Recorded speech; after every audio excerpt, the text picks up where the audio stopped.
ये तस्वीर भारत के एक हाई प्रोफाइल गांव की है। टूटी सड़कें, ढहे हुए मकान, गंदी नालियां और पीने के लिए हैंडपंप का पानी, ये इस हाई प्रोफाइल गांव की कहानी कहती है। हम बार बार इस गांव को हाई प्रोफाइल इसलिए कह रहे हैं क्योंकि ये कांग्रेस की अध्यक्ष सोनिया गांधी के संसदीय क्षेत्र का गांव है। ये गांव हाई प्रोफाइल इसलिए है क्योंकि सोनिया गांधी ने बतौर इसे आदर्श गांव गोद लिया है। ये रायबरेली है, वीरांगना झलकारी देवी की रायबरेली। आजादी के बाद से सोनिया के सास ससुर यानी फिरोज और इंदिरा यहां से लगातार सांसद रहे। इंदिरा गांधी 1977 में चुनाव हार गईं, लेकिन सोनिया गांधी यहां से लगातार सांसद हैं, अपराजित बनी हुई हैं। तो आज फिक्र रायबरेली की चुनावी मौसम में यहां के खास मुद्दों के साथ। सोनिया गांधी ने गांव को गोद लिया तो उम्मीद जगी कि अब यहां सुविधाओं की भरमार होगी। शुरुआती चंद दिनों तक ऐसा लगा भी। विकास के नाम पे तो कुछ भी नहीं हुआ। बहुत सारी योजनाएं बताई गई, ख्वाब बहुत सारे दिखाए गए, हकीकत में आज की डेट में यहाँ पे कुछ भी नहीं है। लेकिन विकास का सपना ज्यादा दिनों तक आंखों में नहीं टिका। आज हालात ये हैं कि गांव की सड़कों को मरम्मत और नौनिहालों को पीने के साफ पानी का इंतजार है। ये पानी पीते हो? हाँ। कैसा है पानी? लोग कहते हैं कि इसमें आर्सेनिक मिला हुआ है, ठीक नहीं है पानी। हाँ कहते तो हैं। हाँ। फिर भी यही पीते हो?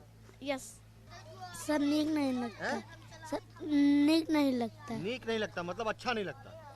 यस। तो आधी ग्राम सभा में जो है पानी दूषित बहुत है, बदबू मारता है, पीने लायक पानी नहीं है।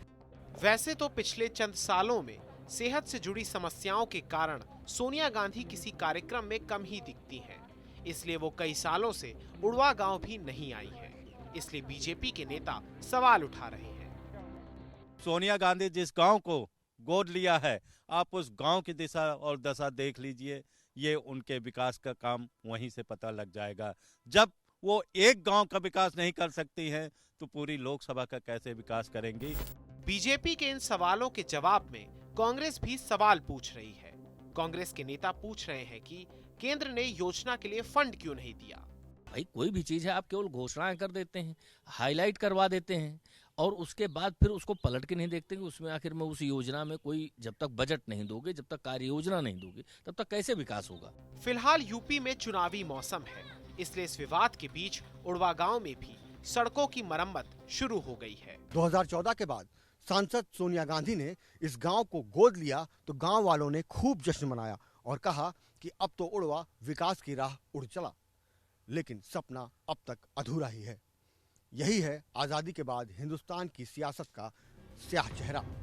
वैसे इसी रायबरेली की एक दूसरी तस्वीर भी है। ये तस्वीर शहर से 30 किलोमीटर दूर लालगंज इलाके की है। यहाँ 18 दिसंबर 2018 को लोकसभा चुनाव से पहले पीएम मोदी ने राष्ट्रीय राजमार्ग के तहत करीब 5 किलोमीटर लंबे पुल और रोड का उद्घाटन किया था।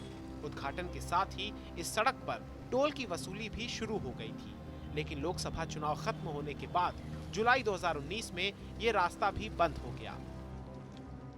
पुल 6 महीने 7 महीने ये चला, लेकिन इसमें जो रेलवे का भाग था, इसमें रेलवे लाइन थी, जो रेलवे ने अपना, उनका अलग मशीनरी होती है, उनके अपने जेई होते हैं, उनका जब रेलवे का पुल ये डैमेज हुआ तो जिस कारण से ये पुल का आवागमन अवरुद्ध हो गया। प्रधानमंत्री ने उसका मतलब आके उद्घाटन किया और उसके बाद उस पुल में कुछ गड़बड़ी आई है। 4 साल से वो पुल बंद है। अब बताइए, प्रधानमंत्री जैसी बड़ी शख्सियत जिस चीज का उद्घाटन करे, कम से कम वह तो सुचारू रूप से चलनी चाहिए। विकास की सड़क बंद हो गई, लेकिन टोल की वसूली अभी भी जारी है।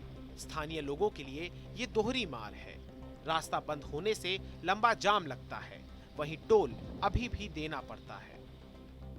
क्षेत्र की बहुत बड़ी समस्या है कि हम लोगों को 2 किलोमीटर टोल है, उसके बाद भी टोल लेना पड़ रहा है और इसका कोई लाभ नहीं हो पा रहा है। नेशनल हाईवे नहीं चल रहा है तो टोल किस बात का लिया जा रहा है। रायबरेली की ये दोनों तस्वीरें देश के गांव देहात की हकीकत बयान करती हैं। ये तस्वीरें बताती हैं कि अच्छी नीयत से शुरू की गई योजनाएं कैसे करप्ट और सुस्त सिस्टम का शिकार हो जाती हैं।